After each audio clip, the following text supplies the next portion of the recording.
Hello, Crossroads Farm. It is Good Friday. This morning at 10 o'clock, about 60 of us from this ministry got together.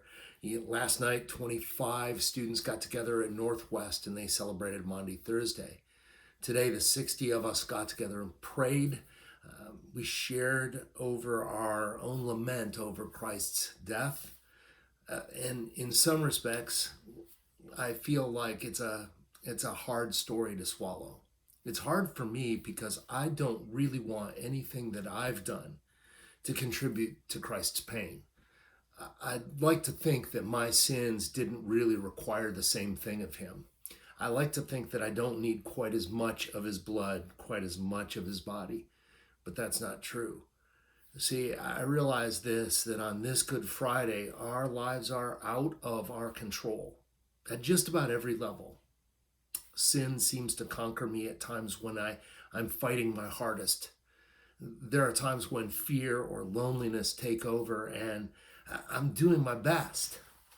I don't really have a lot of control. I was thinking about that perspective this morning, that at the moment of our greatest loss of control, our own sin, our own hopelessness in eternity, God stepped in and did everything.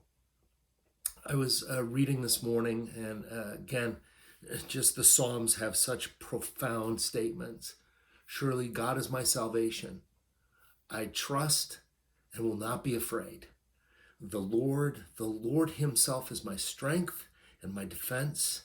He's become my salvation.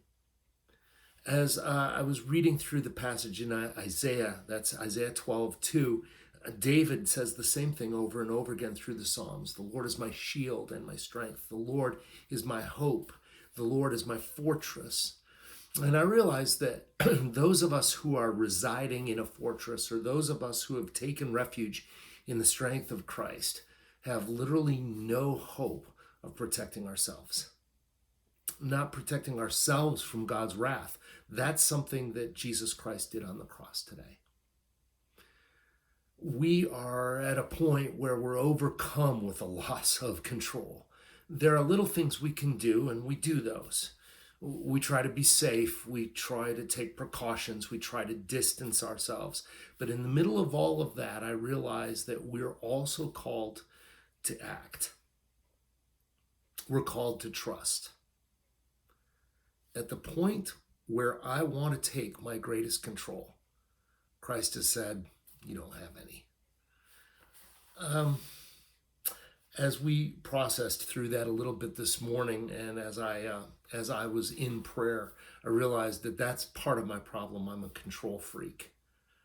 I like to say, hey, don't sweat the small stuff, but all I really mean by that is I'm not going to sweat the things that don't bother me anyway.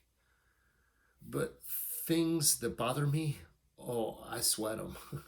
I sweat a lot. My salvation, I don't, though. My hope in Christ, I don't sweat.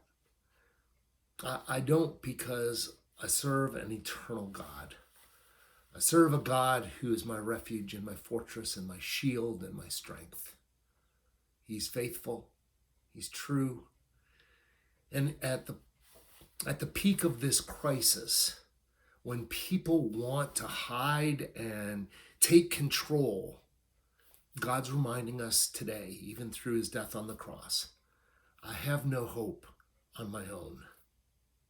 I find my hope in Jesus Christ. I've asked another friend, Jacob, to pray this with us tonight, and so I hope you'll join with Jacob. And really tonight, as we give up our control, our desire for control, as we lay those at the feet of Jesus today when we commemorate his cross, remember this, that he did not fail and he will not fail because he cannot fail. God bless you tonight. We'll talk again soon. Like they've said before, it's Friday now, but Sunday's coming.